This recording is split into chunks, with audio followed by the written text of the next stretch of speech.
Assalamualaikum warahmatullahi wabarakatuh. Halo teman-teman, perkenalkan nama saya Vika. Di sini saya akan menjelaskan tentang siklus daur fosfor. Sebelumnya saya akan menjelaskan apa sih itu fosfor. Proses perubahan fosfor organik yang berasal dari perubahan atom fosfat organik tentunya pada akhirnya akan kembali ke tanah. Salah satu dari komponen fosfor yang telah digunakan dalam komponen-komponen yang dapat membentuk tulang serta gigi dalam membran sel karena memiliki peran dalam transfer energi ketika proses respirasi sel dan asam nukleat, sehingga fosfor termasuk dalam komponen yang penting.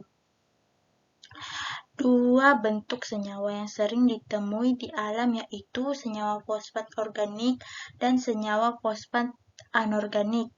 Nah, fosfat anorganik ini merupakan suatu senyawa fosfat yang terdapat dalam komponen penyusun makhluk hidup seperti manusia, hewan, serta tumbuhan.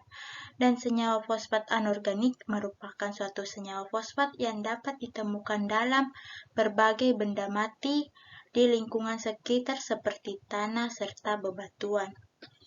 Adapun peranan fosfor di dalam kehidupan, fosfor memiliki peran penting sebagai nutrisi yang sangat dibutuhkan untuk tumbuh. Hal tersebut dikarenakan fosfor bisa mempengaruhi sel yang sedang berkembang dan sebagai kunci dari molekul komponen lipid yang menyimpan banyak energi. Apabila terdapat tanah dengan kandungan fosfor yang kurang, tentu akan mengakibatkan hasil panen suatu tanaman akan menurun.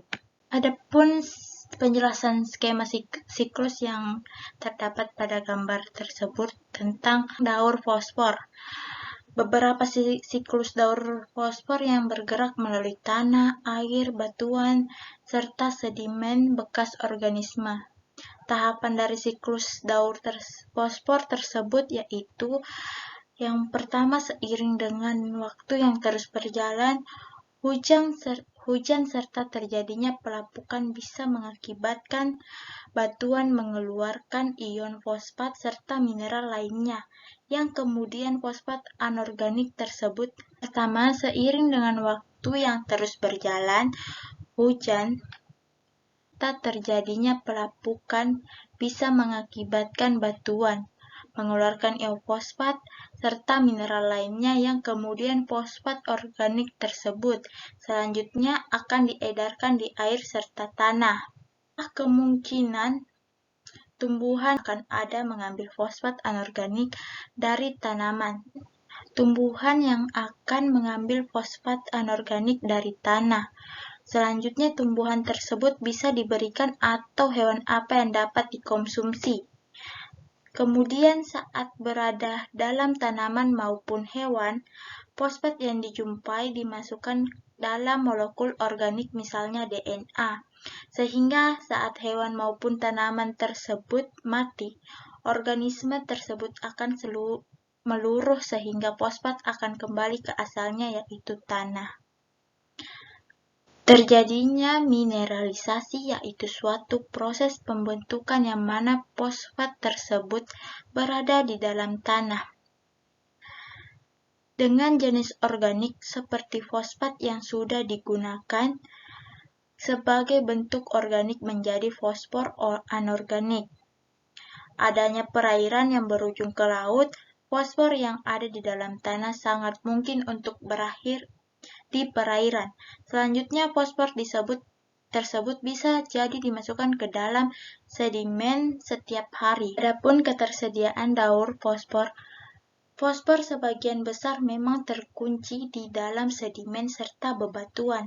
Untuk itu tidak memberikan kesempatan bagi tumbuhan untuk melanjutkan. Tersedianya fosfor yang ada di dalamnya membuat tanaman dapat terpenuhi kebutuhan akan fosfornya. Bakteri akan mengubah fosfat yang terdapat di dalam tanaman untuk menjadi bentuk organik yang berbeda. Untuk sementara, belum ada lagi yang untuk tanaman. Meskipun demikian, dengan mineralisasi fosfat yang dibuat memiliki kontribusi yang begitu kecil. Adsorpsi, ikatan secara kimia dapat digunakan untuk mengikat fosfor anorganik karena ikatan yang terjadi secara kimia dan mengalami adsorpsi ke partikel tanah yang dapat mengakibatkan fosfor tidak lagi tersedia untuk tanaman, sehingga dapat dikatakan bahwa adsorpsi adalah salah satu cara melepaskan fosfor yang teradsorpsi pada kondisi yang terikat kelarutan di dalam tanah. Adapun pH untuk dapat dimanfaatkan oleh tanaman, maka senyawa fosfor anorganik sangat diperlukan dalam bentuk yang larut.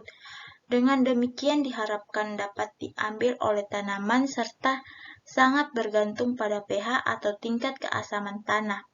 Apabila tanah yang memiliki pH kurang dari 4 dan lebih besar dari 8, itu berarti bahwa fosfor sudah memiliki ikatan dengan bentuk senyawa lain. Mungkin itu saja yang dapat saya jelaskan tentang siklus daur fosfor. Sekian dan terima kasih.